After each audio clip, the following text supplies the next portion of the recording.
Vayamos por favor al libro de Juan, capítulo 3, versículos del 22 al 30. Que Dios me los bendiga, mis hermanos. Muy buenos días con todos. Juan, capítulo 3, versículos del 22 al 30.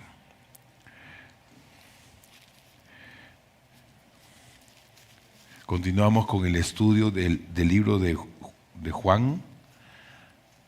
Ya con este estudio y el otro ya vamos a entrar al capítulo 4. Son versículos en los cuales Dios nos está dirigiendo y ministrando con la palabra del Señor.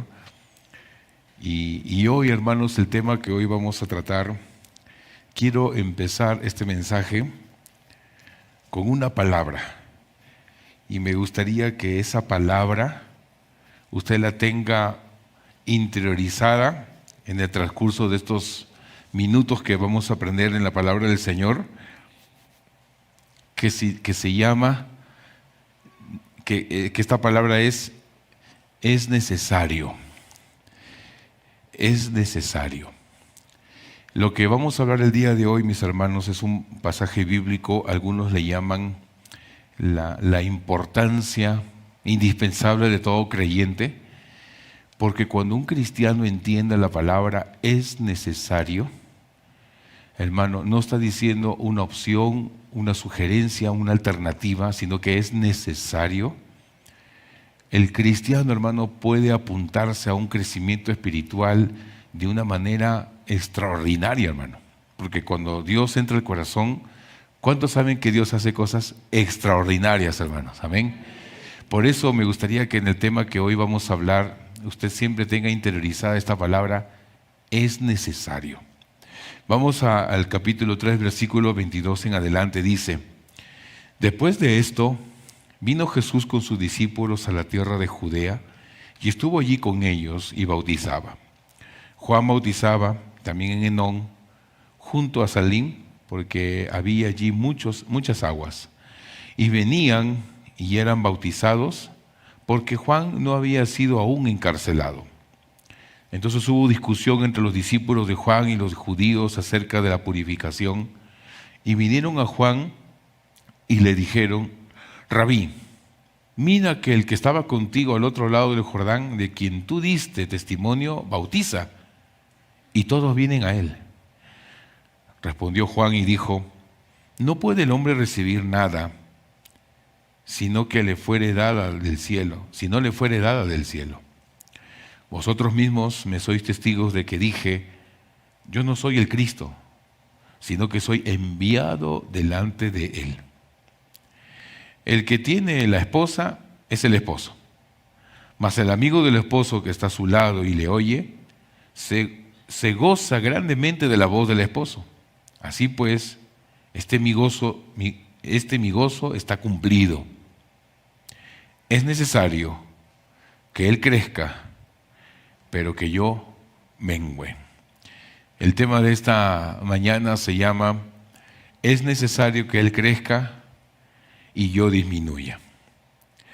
Bueno, para poder continuar con este estudio que hemos estado aprendiendo domingo tras domingo, el domingo anterior vimos, mis hermanos, cómo es que Jesús se encontraba con Nicodemo, un principal entre los judíos, un consejero en el Sanedrín, y este hombre había quedado impactado con las enseñanzas de Jesús y con los milagros que él hacía, de tal forma que busca a Jesús, despierta el interés por buscar a Jesús para encontrar respuestas. Y esto es muy importante, hermanos, porque este hombre estaba interesado. Importante digo porque las respuestas que iba a recibir quizás no se las esperaba, pero era lo que el Señor le dijo, porque era lo que necesitaba Nicodemo. Nicodemo, la agenda que tenía Jesús no podía hacerse en el trajín del día, por eso que lo busca de noche. Y cuando lo busca de noche, mis hermanos, él le hace preguntas y Jesús de manera asertiva le responde. Y esta respuesta iba enfocado al nuevo nacimiento. Miren qué bonito es esto, hermano, el nuevo nacimiento. Y bueno, Nicodemo, si tú quieres saber sobre la vida eterna, es necesario nacer de nuevo.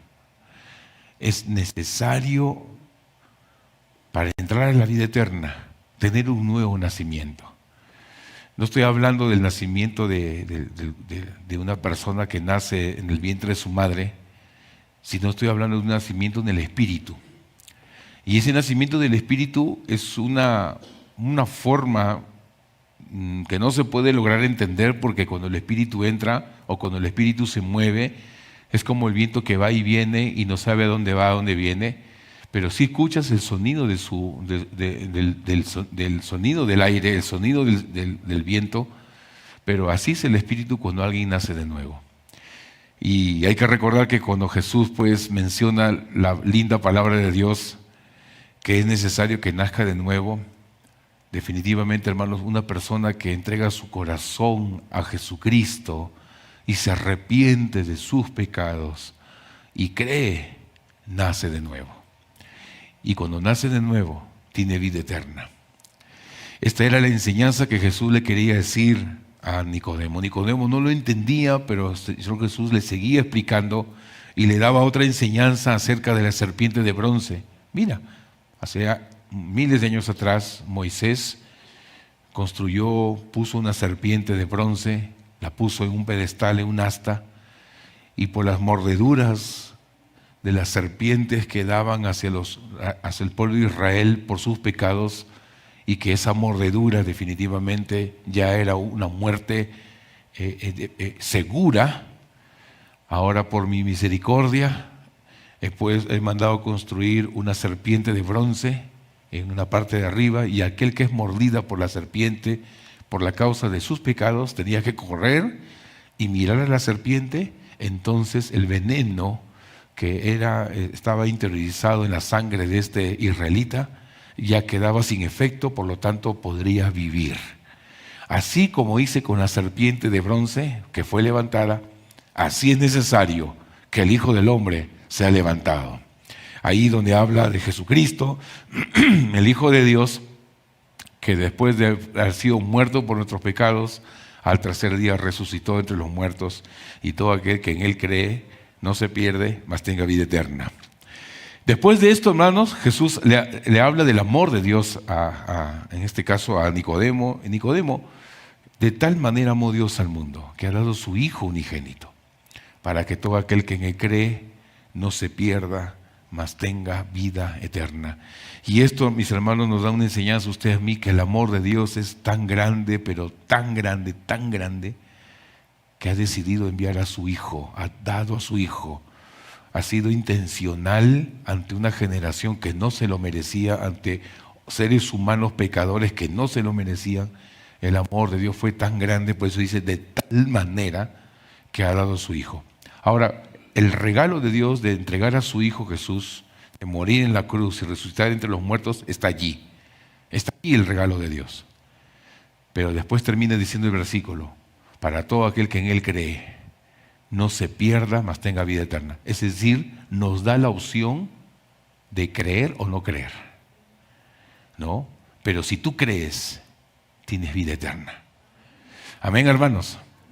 Por eso más abajo aprendimos en los versículos que el que cree no es condenado, tiene vida eterna. Pero el que no cree ya ha sido condenado. Y esto lo aprendimos en el domingo anterior cuando entendimos que no es que Dios dice tú, usted va a ser, tiene vida eterna, pero usted, tú y usted, no, ustedes van a ser condenados. Dios no trabaja así. La condenación viene a raíz del rechazo hacia el Salvador. Por eso dice, para todo aquel que en Él crea. O sea, si yo tengo el regalo que Dios envió a su Hijo y fue tan grande su amor que lo dio, está en mí si creer o no creer. Si yo creo, tengo vida eterna. Si no creo, estoy condenado.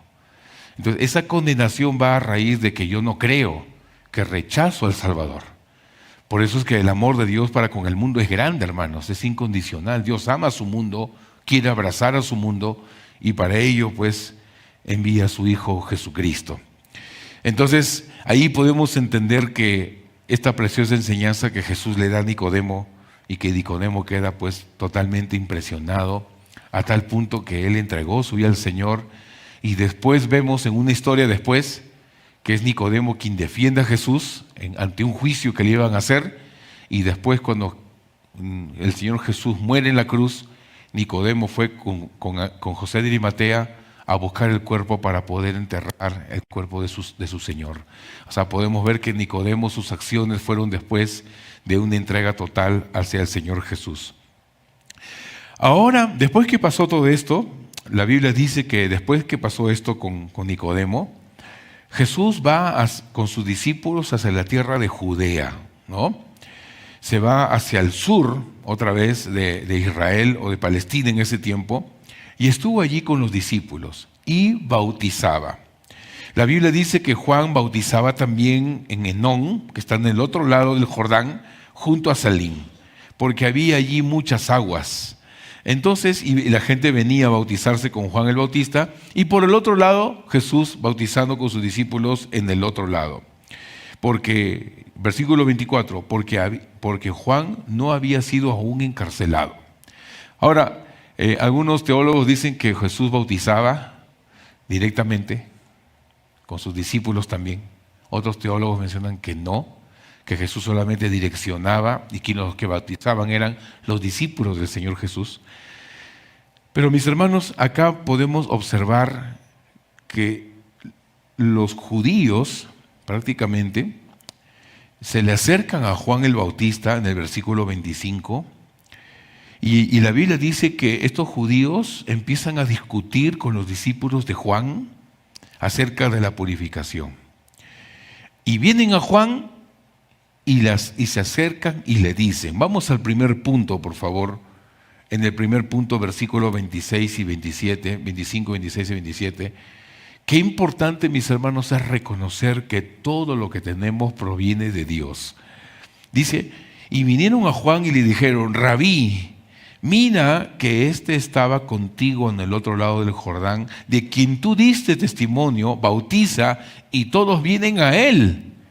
Respondió Juan y dijo, no puede el hombre recibir nada si no le fuere dado del cielo.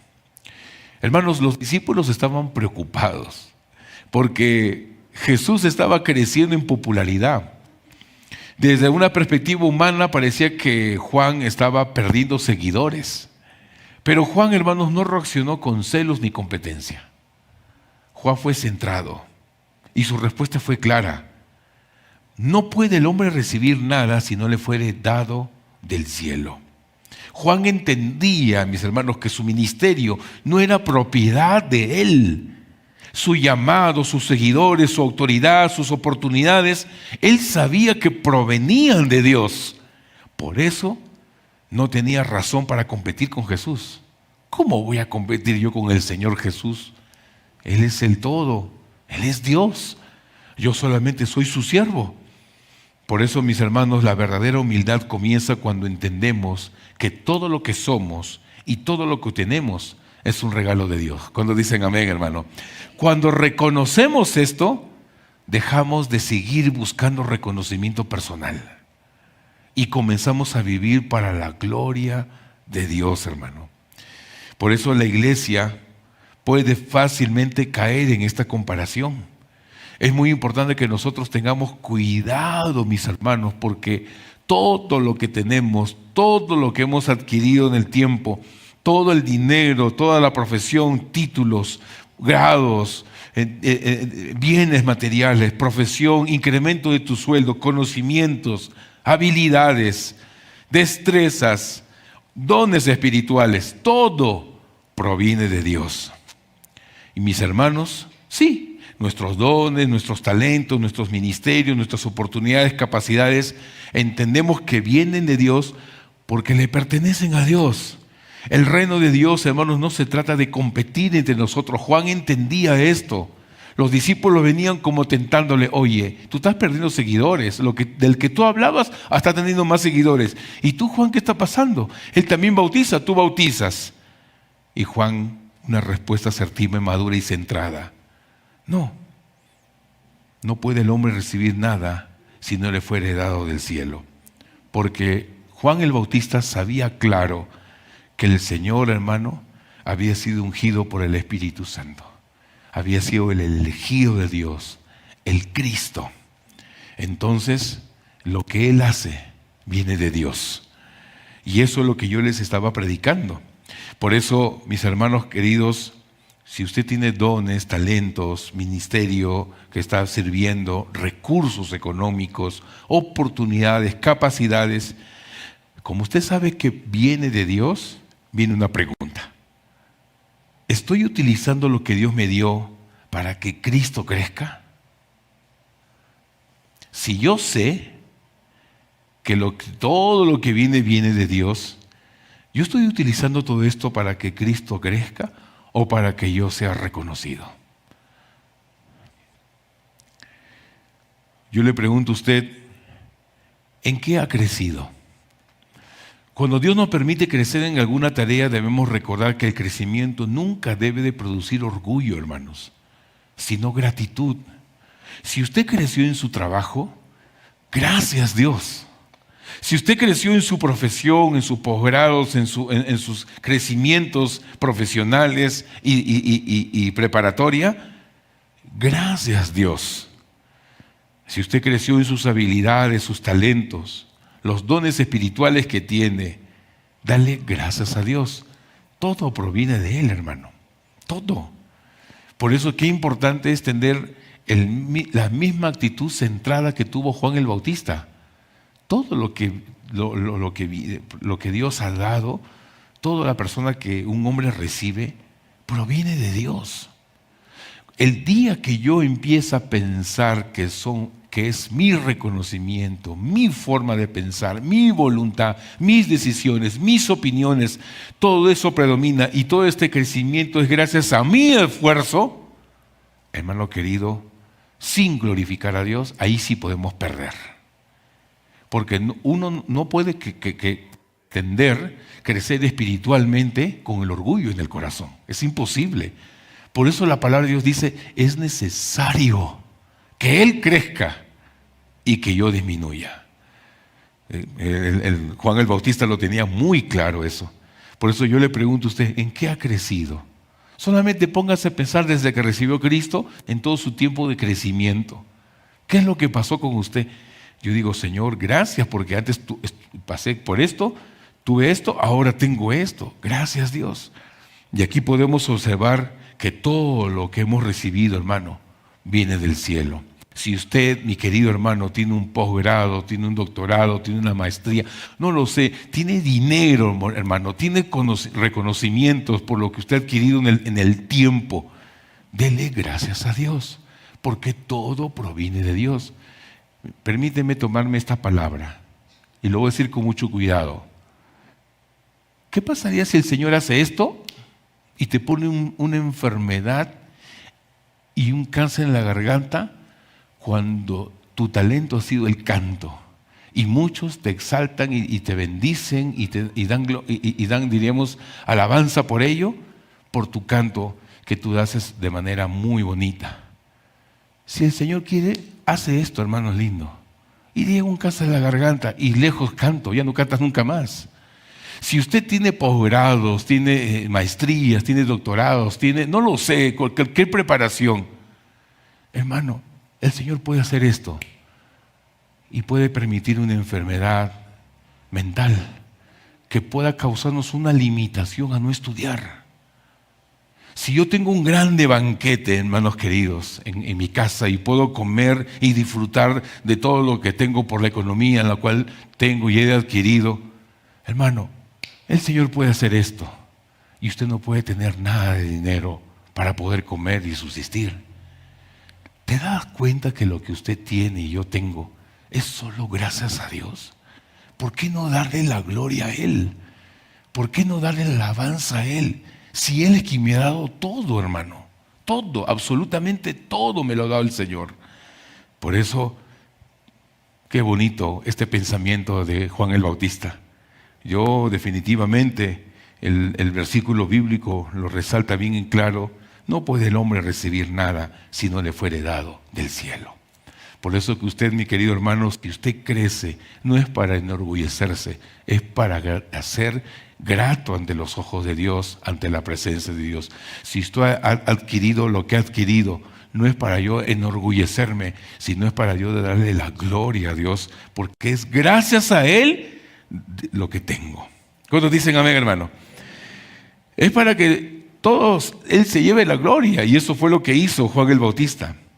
La gloria se le llevó Cristo. Vamos al segundo punto, por favor, versículo 28 y 29. Debemos entender, hermanos, que Cristo es el centro y nosotros sus siervos. Miren lo que dice Juan el Bautista. Vosotros mismos me sois testigos de que dije, yo no soy el Cristo, sino que soy enviado delante de Él. El que tiene la esposa es el esposo, mas el amigo del esposo que está a su lado y le oye, se goza grandemente de la voz del esposo. Así pues, mi gozo está cumplido. Aquí podemos observar que Juan sabía perfectamente quién era, y Juan también sabía perfectamente quién no era. Él dice, yo no soy el Cristo, soy un seguidor. Y esto es importante, hermanos, porque Juan tenía muchos seguidores, tenía un ministerio reconocido. Dios lo había utilizado poderosamente a Juan, había cumplido funciones importantes. Hermano, definitivamente él tenía claro todo eso. Sin embargo, Juan el Bautista nunca confundió su papel con el de Jesús. Utiliza la imagen del esposo. Por si acaso, él es el esposo. Yo soy el amigo del esposo. Pero quien debe estar con el esposo no es el amigo. Él está a su lado, celebra, se goza por lo que él hace. Quien debe estar con el esposo es la esposa. Por eso es que lo que él está haciendo está bien, porque ya está teniendo una cercanía con la futura esposa. Él es el esposo. Yo solamente soy el amigo y el enviado. Entonces, prácticamente Juan estaba dejándoles claro a los discípulos de esta forma de pensar. Juan comprendía que su alegría no dependía de mantenerse a sus seguidores, sino de ver que ellos puedan ver a Cristo directamente. Esto nos enseña algo fundamental, mis queridos hermanos. El verdadero siervo de Dios no busca que las personas dependan de Él. Cuidado, mi hermano, si usted es un líder, un discipulador, que las personas dependan de ti. Nosotros tenemos que enseñar que las personas dependan de Cristo y que aprendan a depender de Cristo. Por eso esto fue la enseñanza de Juan el Bautista. Cristo debe ser el centro, hermanos, de nuestra predicación, de nuestra adoración, de nuestras enseñanzas. Cristo debe ser el centro de nuestros hogares, de nuestro diario vivir. Podemos tener ministerios, responsabilidades, títulos, reconocimientos, conocimientos, pero nada de eso puede ocupar lo que solamente le corresponde a Jesús. De Él viene todo. ¿Cuándo dicen amén, hermano? Por eso yo podría decir, Señor, gracias por lo que he recibido, tú me has bendecido, Él es el Señor, yo no, Él es el Cristo, yo no. Él merece toda la gloria, yo solamente soy un enviado delante de Él para proclamar que Él se lleve la exaltación, no yo. Por eso que un cristiano que sirve al Señor sabe que Cristo es el centro, no Él.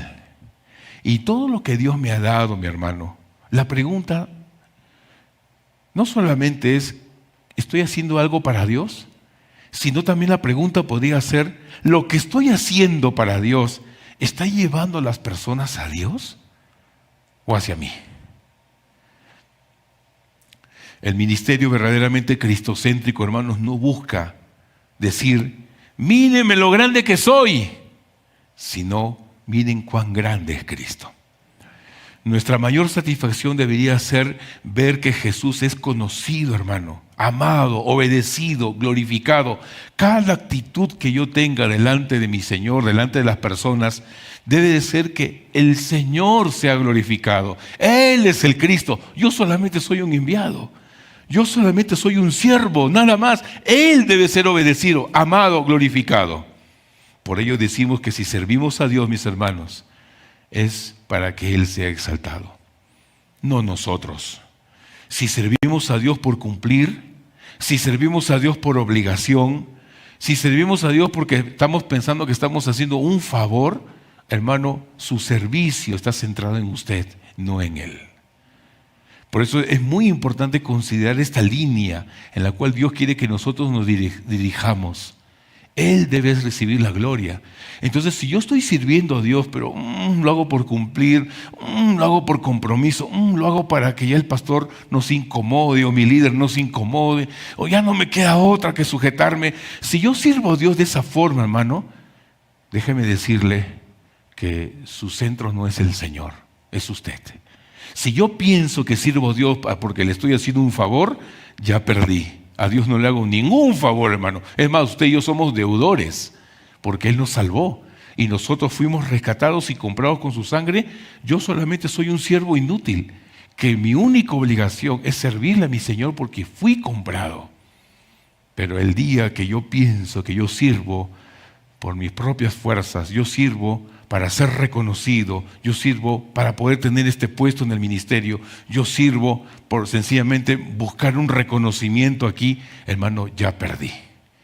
Los siervos de Dios no buscamos reconocimientos. Los siervos de Dios buscamos hacer la voluntad de Dios. Y Dios nos ha llamado a ser siervos inútiles que simplemente hacemos nuestra obligación, porque Él nos compró, es nuestro deber, es lo que debemos hacer. Juan el Bautista tenía muy bien claro eso. Por tanto, sirvamos a Dios, hermanos, con temor, con temblor, sirvamos a Dios con amor, sabiendo que de Él vienen todas las cosas. ¿Cuándo dicen amén, hermano? Vamos al versículo 30, por favor. Dejar que Cristo crezca en nuestra vida y nuestro yo disminuya. El apóstol Juan termina diciéndole a sus discípulos, Juan el Bautista termina diciendo a sus discípulos, es necesario que Él crezca y que yo mengüe. Hermano, la palabra menguar significa disminuir. Y ahora, nuevamente quiero entrar a lo que les dije desde el inicio. Interioricen esta palabra, es necesario. Juan no dijo, es conveniente que Él crezca. Tampoco dijo, sería bueno que Él creciera, sino dijo, es necesario. Es necesario. Todo cristiano debe de entender, creyente, hijo de Dios, siervo de Cristo, cuando hace las cosas para Dios, debe de entender esta palabra. Es necesario. Si yo respiro, es necesario, porque si no muero. Si yo no como, hermano, muero. Por eso es necesario comer. Y cuando la Biblia dice es necesario que Él crezca y que yo mengüe, hermano, si el creyente no hace eso, muere. Si el creyente no hace eso, se estanca. Por eso dije, yo no puedo pretender que Él sea exaltado y que yo también sea exaltado. No tiene sentido. Yo no puedo pretender que Él se lleve la gloria y yo me quede todavía con mi orgullo aquí en mi corazón. No tiene sentido, hermano. Si Él crece, yo tengo que disminuir. Y es importante. Esto habla de una necesidad espiritual. Para que Cristo sea exaltado en nuestra vida, nuestro ego debe de disminuir, quedar pisoteado. Disminuir, hermano, no significa que nuestra vida pierda valor. No está hablando de eso. Significa que debemos de colocar el yo a un lado y que en este trono se siente Cristo. Porque cuando Cristo entra en mi vida, de lo que antes yo en el trono de mi corazón gobernaba, yo bajo. Y Cristo ahora entra en el trono. Ahí entrona. Por eso el apóstol Pablo menciona que a los Gálatas, ya no vivo yo, Cristo vive en mí. O sea, ¿por qué? Porque cuando el yo gobierna, Cristo no puede gobernar, hermano. Él respeta nuestra decisión. Pero cuando yo entiendo que es necesario que Él crezca, yo debo de bajar de este trono y el Señor debe sentarse aquí y gobernar Él. Entonces, cuando yo disminuyo y Él se entrona, entonces sí puedo crecer espiritualmente. Es necesario. Si yo intento crecer espiritualmente, pero mi orgullo sigue acá, hermano, no voy a crecer, me puedo estancar o puedo morir en el camino. Muchos creyentes que pensaron de esa forma de crecer sin dejar su orgullo acá y pensar que ellos pueden hacer sus cosas a su manera, hermanos, no han crecido, se han quedado en el camino y muchos se han apartado. Y algunos están padeciendo por lo mismo, dando una ruleta de nunca terminar. Porque siempre han creído que ellos pueden hacer las cosas aún a su manera y no saben escuchar la voz de Dios y no saben escuchar la voz de sus autoridades porque todavía el ego está aquí. Entonces, yo no puedo pretender que Él crezca si yo no disminuyo. El profeta Juan el Bautista, definitivamente él dice una palabra clave acá. Es necesario que Él crezca y que yo disminuya. Hermanos queridos, disminuir significa que el yo, dejo ese yo, y que el yo quede de lado, y que el yo no permanezca. Entonces yo permito que ahora en el trono de mi corazón sea Cristo quien ocupe el primer lugar. Eso significa menos mi orgullo, más humildad. Menos mi egoísmo, más amor. Menos mi autosuficiencia, más dependencia de Dios. Menos mi deseo de reconocimiento, más deseo de servirle. Menos mi voluntad, más la voluntad de Dios. La vida cristiana, hermanos, no consiste en hacer nuestro nombre cada vez que sea más grande, no. Sino es que en hacer que el nombre de Jesús sea cada vez más grande en nosotros. Por eso que un cristiano, hermano, cuando en cada área de su vida ha entendido que es necesario que Él crezca, yo puedo decir, en mi familia, yo quiero que mi familia Cristo crezca y nuestro ego disminuya. Hermanos, si este versículo bíblico se interioriza en nuestra vida todos los días, por eso dice, es necesario. Hermano en la fe, hermano en Cristo, querida iglesia, es necesario. Si yo no entiendo esto, va a ser difícil mi crecimiento espiritual. Entonces, si yo quiero que Cristo sea exaltado en mi familia, entonces mi ego en mi familia debe de disminuir. Ya no pienso en mí, en mi familia. Yo como esposo pienso en mi esposa y pienso en mis hijos. Y mucho más si usted es cabeza de hogar, mi hermano. Hay una estadística en estudios que hablan acerca de las familias cristianas que el 55% de los hijos tienen la probabilidad de ser cristianos evangélicos, firmes en su fe, cuando el padre de familia es firme en la fe. Pero si el padre de familia, estoy hablando del papá, no la mamá, el papá, es más o menos de así a media caña cristiano, solo es el 15% de cristianos, el 15% de los hijos que se vuelven firmes en la fe. Querido papá, necesitamos que usted se humille y que Él crezca. Miren qué influencia tiene el padre de familia en la fe de los hijos. Por eso yo honro mucho a las madres solteras aquí que dan todo por el todo para que sus hijos amen a Dios, porque cumplen el papel de mamá y de papá a la vez, así como lo hizo Eunice, lo hizo Loida, la mamá y la abuela de Timoteo. Es muy importante, mis queridos hermanos, tener en consideración de que si yo soy padre de familia, yo tengo que humillarme y tengo que amar a mis hijos. Si la escuela dominical me dice a mí, el querido papá, por favor, este versículo haga que su hijo lo memorice y esa memoria haga que su hijo lo vea cómo lo aplique en su vida. Hermano, si yo como hijo de Dios y yo entiendo que Él debe crecer y yo disminuir, no lo entiendo, hermano, más va a predominar mi ego y no le voy a tomar interés a mi hijo que aprenda no la palabra, eso que se encargue la maestra de la escuela dominical. Porque yo no he entendido que Él debe crecer y que yo debo disminuir. Claro, yo quiero que Él crezca, todos lo sabemos, pero yo disminuir todavía, yo también quiero avanzar. Entonces esa egolatría, ese ego, ese orgullo, ese egoísmo, va a ser complicado que Él crezca. Por lo tanto, los resultados están allí. Hijos desanimados, hijos que no quieren saber nada de Dios, porque mi ego fue el centro. No escuché la voz de mis autoridades, no escuché la voz de mi pastor, no escuché la voz de mis líderes, ni menos de la palabra. Mi ego quiso estar allí todavía. Claro, yo quiero que Él crezca, lo sé por teoría, pero yo todavía continúo allí.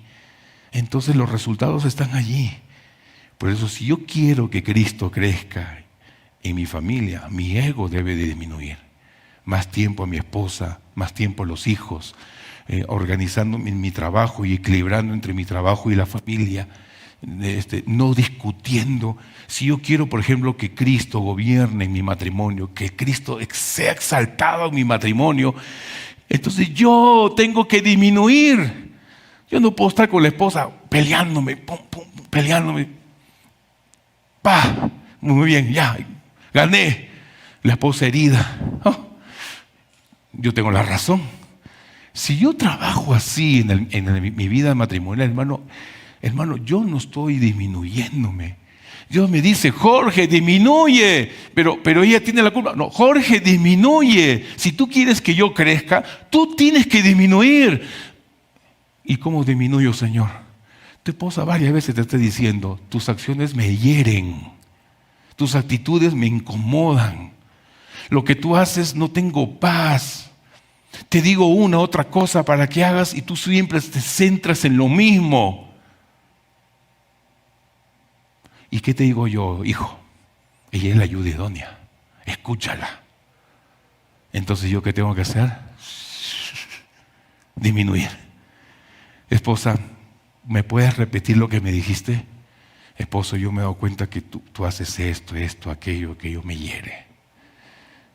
Si yo quiero que Cristo crezca, yo tengo que disminuir.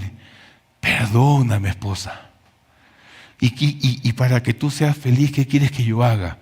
Esposo, cambia en esto. Ya. Porque yo he entendido que es necesario que Él crezca y yo disminuya. En mi matrimonio, en mi familia, con los hijos. Yo quiero que en mis hijos Cristo crezca y yo disminuya. Por lo tanto, si yo cometí un error, pues tengo que ser valiente, acercarme a mis hijos y decirle, hijos, perdónenme. Si yo he fallado en mi relación con los hijos, yo tengo que ser valiente y decirle, hijos, perdónenme. Y a partir de la fecha voy a tomar estas acciones, esas actitudes, porque te amo, hijo. Por eso yo quiero que Él crezca y yo disminuir. Yo tengo que romper ese ego, esa falta de pensar que la voluntad de Dios no es perfecta, que es perfecta, sino que mis decisiones sí son válidas, porque nadie me puede entender, solamente yo, y es mi opinión.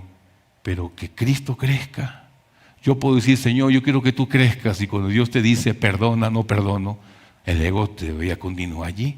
Yo quiero que Cristo crezca, muy bien, y yo como padre fallo, y para no perder la autoridad me quedo en silencio para que ellos piensen que yo sí tengo la razón, cuando tus hijos están sufriendo por las actitudes de los padres.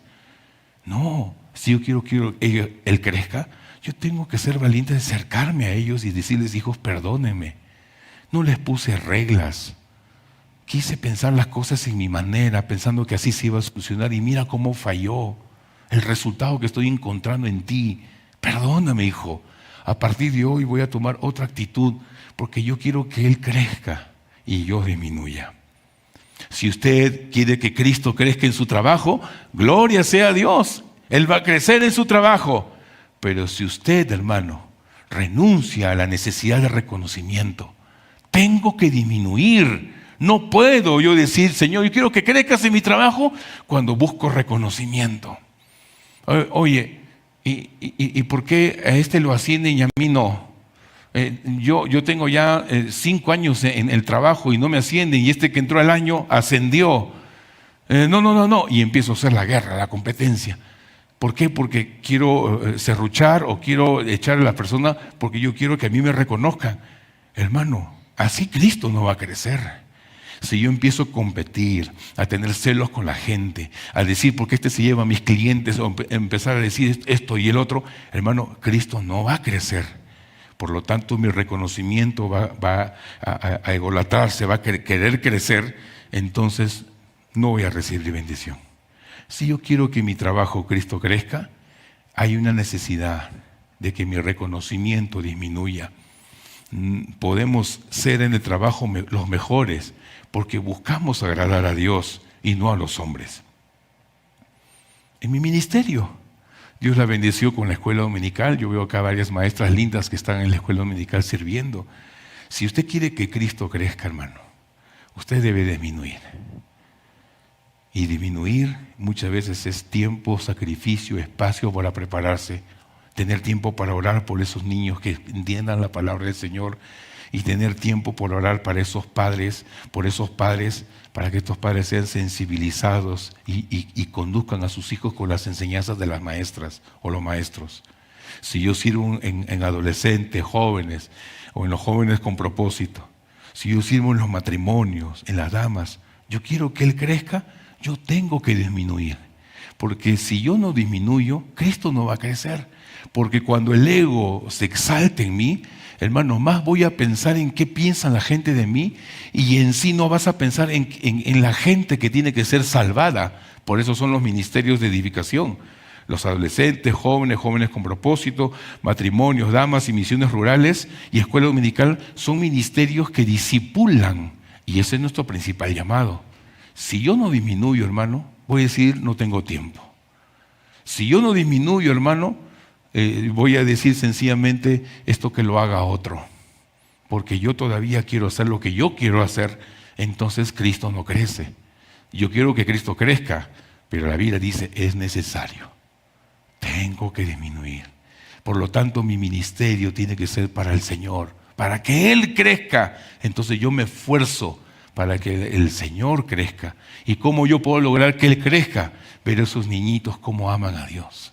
Ver esos jóvenes cómo se acercan a Cristo, ver esos jóvenes, esos matrimonios, esas damas, cómo buscan amarse entre ellos, amar a Dios y amar a los perdidos para que traigan más nuevos a la célula, porque yo estoy entendiendo que Él debe de crecer y yo disminuya.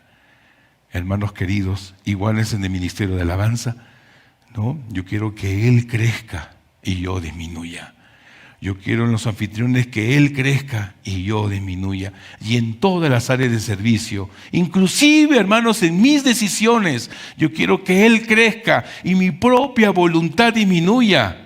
Es importante que siempre, hermano, entreguemos nuestras decisiones a la voluntad de Dios. A veces los cristianos toman decisiones apresuradas y después le informan al pastor. Ya la tomaron la decisión. Y después viene un tiempo...